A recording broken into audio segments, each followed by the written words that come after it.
How can the one person sworn to destroy you be the only one who can keep you alive? How can an enemy, a monster forged in trauma and violence, be the only safe harbor in a world designed to break you? And how can a debt of life, a debt claimed in blood and grief, become a chain more binding, more intimate, and more dangerous than any prison? Today, we are not just summarizing a book. We are descending into an abyss, a world of shadows and secrets, where love is a weapon, and the predator is the only one you can trust. Welcome back to the channel. The book we are exploring today is a masterclass in tension, a dark, psychological, and devastatingly romantic thriller that will grip you from the very first page and refuse to let go. It is The Predator by RuNyx, the first book in the phenomenal Dark Verse series. Now, a word of warning, one that the author herself provides: this world is not for the faint of heart. It is dark, it is brutal, it is raw. The characters are a direct result of their violent world, their morality is gray, their humanity is questionable, and their actions will challenge you. This is not a world of rainbows and butterflies. It is a world of blood and secrets, of vengeance and impossible choices. So what is the central problem that necessitates such a world? We meet Marana Vitalio, the brilliant, sheltered daughter of a powerful mob boss. But Marana has a secret. She is a genius developer, and in a moment of hubris, she created a digital Frankenstein, a set of codes so powerful they could destabilize governments, destroy entire mobs, and expose every dirty secret hidden in the deepest corners of the web. And this weapon, this time bomb she created, has been stolen. It has fallen into the hands of the one person she can't afford to cross-see: Tristan Kane, the enigmatic and lethal enforcer for the Tenebrae outfit, her family's most hated rivals. Marana believes Tristan orchestrated the theft, using her ex-boyfriend as a pawn to get to her and her creation. Her mission is simple, but impossible: infiltrate the lion's den, find the man they call the Predator, and get her codes back. Her life, and the fragile peace between the two mob families, hangs in the balance. If her father finds out about the codes, or her connection to the enemy, he will kill her without a second thought. This is the world she lives in. The stakes are absolute. The grand promise of The Predator is not just a thrilling plot. It is an immersive experience. RuNyx promises to take us on a journey into the heart of a rivalry so deep it feels biblical, and to unravel the story of two people bound by a dark, tragic past that neither of them fully understands. This book promises to explore the nature of hatred, the meaning of debt, and the terrifying, all-consuming power of a connection forged not in light, but in the deepest, most profound darkness. It asks us to question everything we think we know about heroes and villains, about love and hate, and about the cost of survival. So take a deep breath, we're going in. Our story begins in the heart of enemy territory. Marana Vitalio, disguised and armed with a hidden knife, infiltrates a lavish party at the Moroni family mansion. She is a ghost in a crowd of predators, her nerves stretched taut, her mind singularly focused on her target, Tristan Kane. From the shadows, she observes him. He is an anomaly, the only non-blood member to have risen so high in the Tenebrae outfit. His reputation precedes him. They call him the Predator because when he hunts, he goes straight for the jugular. No distraction. No games. He is lethal, composed, and as Marana quickly learns, devastatingly handsome.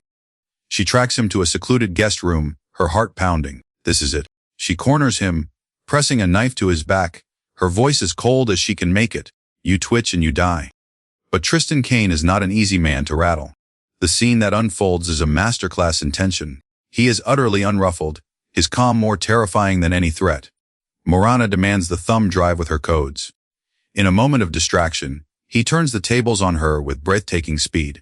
Suddenly, she is the one pinned against the wall, her own knife at her throat, his body a wall of muscle trapping her, his cold blue eyes dissecting her. He whispers to her about the different ways he could kill her, his voice a brutal caress. But he doesn't recognize her, not at first. When she reveals her identity, Marana Vitalio, daughter of his boss, greatest enemy, a flicker of surprise crosses his features. He knows who she is. And in a move that completely confounds her, he doesn't kill her, he doesn't expose her. He lets her go, showing her a secret exit, but not without a price. He leans in, his voice a low, chilling promise that will echo throughout their story. You owe me. And then, in a moment that defines their entire relationship, he adds, and I will collect it one day. Marana escapes, shaken but alive, with more questions than answers. Why did he let her go?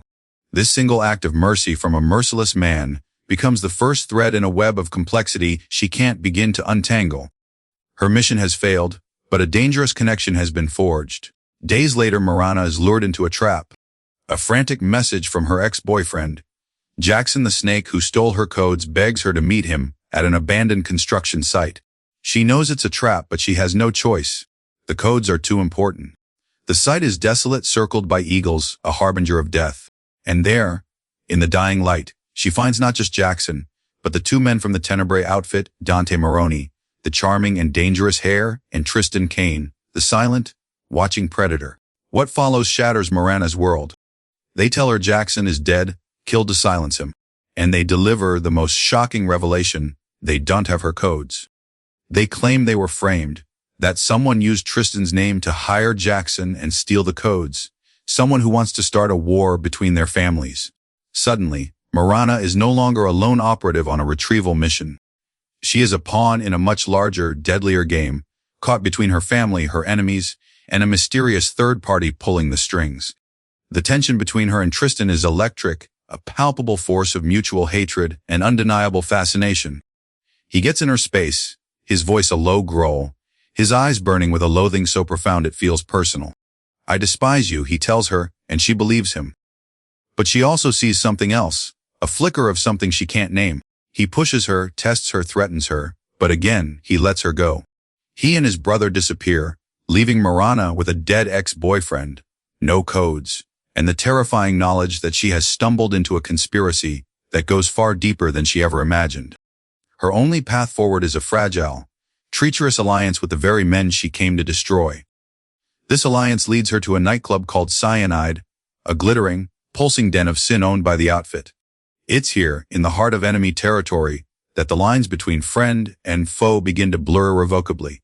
She meets with Dante, who feels more like a reluctant ally than a mortal enemy.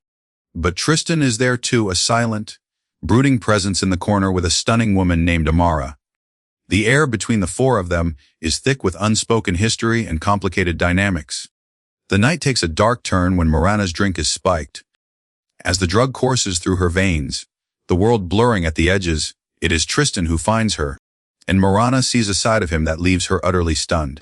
The cold, controlled predator is gone, replaced by a man radiating a fury so intense it's terrifying. He is livid, not at her but for her. He calls Dante, his voice tight with rage, and ensures she is taken care of by Amara. He doesn't play the hero, but his actions scream a fierce, unwilling protectiveness that contradicts every hateful word he has ever spoken to her.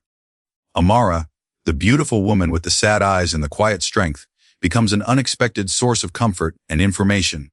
She drives a still dazed Marana, and on that dark, secluded road, with Tristan's SUV tailing them like a guardian shadow, Amara offers the first key to unlocking the puzzle of Tristan Kane.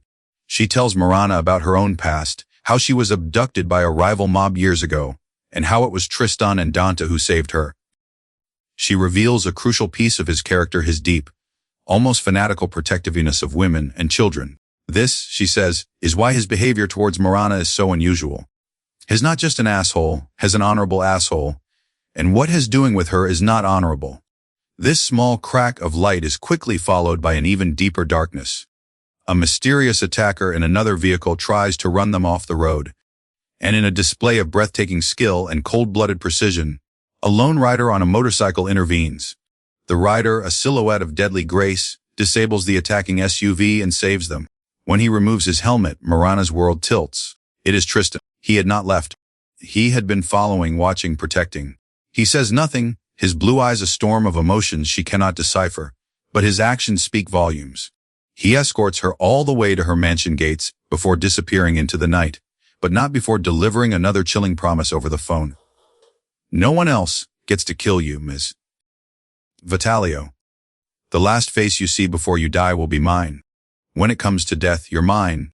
This baffling mix of hatred and protection sends Marana spiraling. Who is this man? Why does he despise her, yet refuse to let any harm come to her? The answer, she senses, lies in the past. It lies in a 22-year-old mystery that Amara hinted at the end of the alliance between their families. The next few days are a tense truce. Marana is a guest in Tristan's penthouse, a gilded cage with a spectacular view. He is a ghost in his own home, avoiding her, yet his presence lingers in every shadow. The fragile peace is shattered when Miranda receives an anonymous message, a scanned newspaper article from over 30 years ago. The headline reads, "The count of missing girls shoots up to 25. It details a series of gruesome kidnappings in Tenebrae, all of them unsolved. A handwritten note on the article points her to another date, 22 years ago. This is the clue she needs. This is the key. And it is Amara, bound by loyalty but compelled by a deeper empathy, who finally breaks her vow of silence and tells Miranda the truth. This is the heart of the book, the devastating secret that underpins everything. Amara takes Miranda back 22 years, to a cold night in Tenebrae, to a dinner meeting between the two rival families meant to solidify their alliance. She paints a picture of an 8-year-old boy, Tristan Kane, a sweet, quiet child whose world had just been shattered. His baby sister, Luna, had been taken from her bed just 17 days prior, another victim in the string of kidnappings. Heartbroken and consumed by guilt, Tristan sneaks into the dinner meeting. He's not there to spy. He's there to see the only other girl who had been taken and then, miraculously, returned, a chubby toddler with hazel eyes named Miranda Vitalio. Through the eyes of a grieving child, we witness the meeting. We see Tristan's father, David Kane, the boss head of security, a man unraveling from the loss of his daughter. We see Lorenzo Moroni, the cold and calculating boss of the Tenebrae outfit, and we see Miranda's father, Gabriel Vitalio, the head of the Shadowport family, a man with dark, empty eyes. The tension is unbearable. David Kane, Tristan's father, confronts Gabriel Vitalio. He accuses him of knowing something about the missing girls, of being connected to their disappearance. How else could his daughter, and only his daughter, have been returned unharmed? The confrontation escalates, the alliance crumbles, and then the unthinkable happens. In a moment of pure, grief-stricken madness, David Kane points his gun not at Gabriel, but at the innocent baby on the table. Your daughter for my daughter, he says, his voice dead. And in that split second, as his father's finger tightens on the trigger, the 8-year-old Tristan, hidden in the shadows, makes a choice. A choice that will define the rest of his life. To save the life of the baby girl, the stranger whose only crime was surviving when his own sister did not, Tristan raises a gun he'd picked up and shoots. He shoots his own father. The aftermath is a scene of pure horror. David Kane is dead.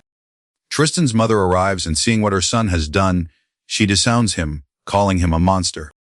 "You're dead to me," she whispers and leaves him. In a single moment, Tristan loses everything: his sister, his father, his mother, his innocence. He is left alone, a child murderer in a room full of real monsters, with nothing but the blood of his father on his hands, and the face of the baby he saved seared into his memory. Lorenzo Moroni takes him in, not out of kindness, but to exploit him, to forge him into the perfect weapon, the predator. He is isolated, tortured, trained, and broken down until nothing is left but the lethal shell of a man. And through it all, he holds on to one thing: the debt owed to him by the girl whose life he saved. Her life is his.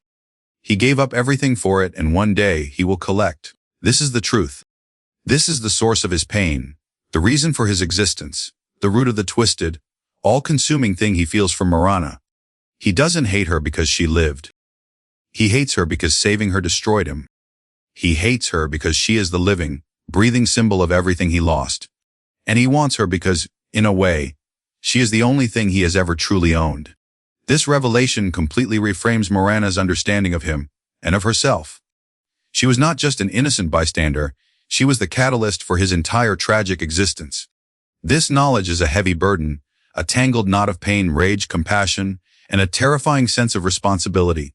As she grapples with this truth, her own father makes his move. The fragile peace shatters when he orchestrates a bombing, destroying Miranda's car and nearly killing her. He has branded her a traitor for consorting with the enemy, and he wants her dead. Bruised, battered, and utterly alone, Miranda finds refuge in the one place she shunned: the graveyard by the airport, her secret sanctuary. And it is there, in her darkest moment, that Tristan finds her. He has come for her, drawn by an instinct she now understands is an unbreakable bond. The scene that follows is the emotional climax of the novel. Miranda, stripped of everything, makes a choice. She confronts him. She tells him she knows the truth. She understands the cost of her life.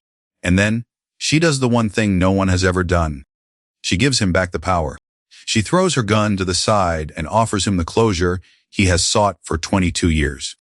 She gives him the choice: kill her, right here, right now, and be free of the debt.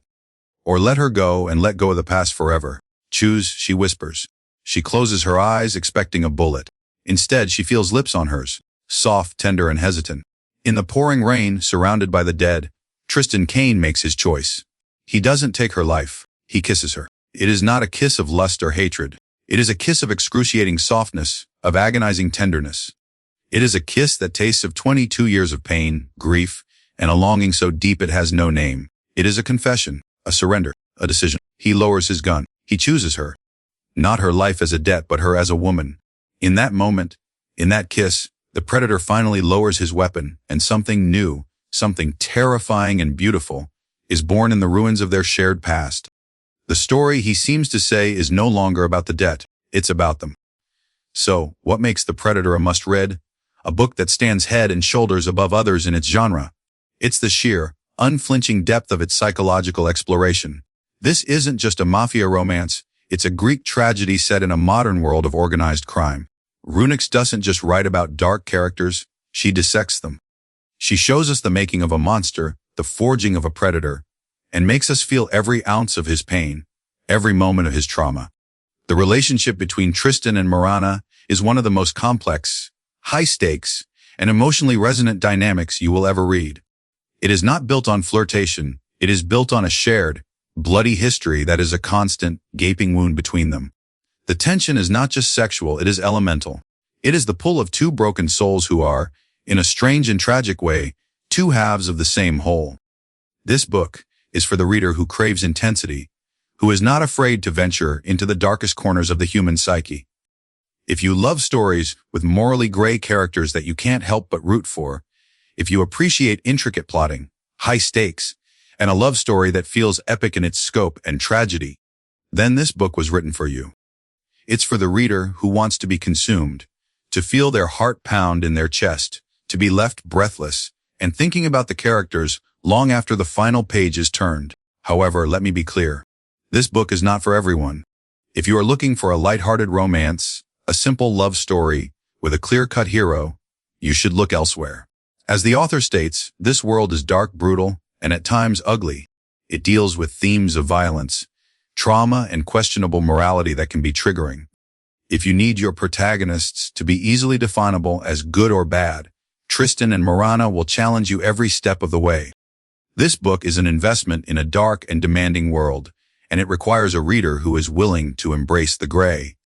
The single most valuable takeaway from The Predator is its profound exploration of how our deepest wounds define us, and how connection, in its most raw and unexpected form, can be the only thing that offers a path toward healing. It's a story about the devastating weight of the past, and the terrifying, courageous act of choosing a future, even when that future is uncertain and fraught with danger. It reminds us that sometimes, the only way to escape the abyss is to turn around and face the monster who lives there, only to discover that he might be the only one who truly sees you. This summary has given you a glimpse into the storm, a look at the scars that define Tristan and Marana. But to truly feel the lightning strike, to understand the heart that beats beneath the armor of the predator, you have to experience RuNyx's words for yourself. This is only the beginning of their journey, the first book in a series that only gets deeper, darker, and more consuming. Reading The Predator is not just about following a story, it's about making a choice to descend into the dark verse. The link to purchase the book is in the description below. If you're ready to have your heart broken and then painstakingly pieced back together, I urge you to take the plunge. Don't forget to like this video and subscribe for more deep dives into life-changing books. Now go and meet the Predator. I promise you'll never be the same.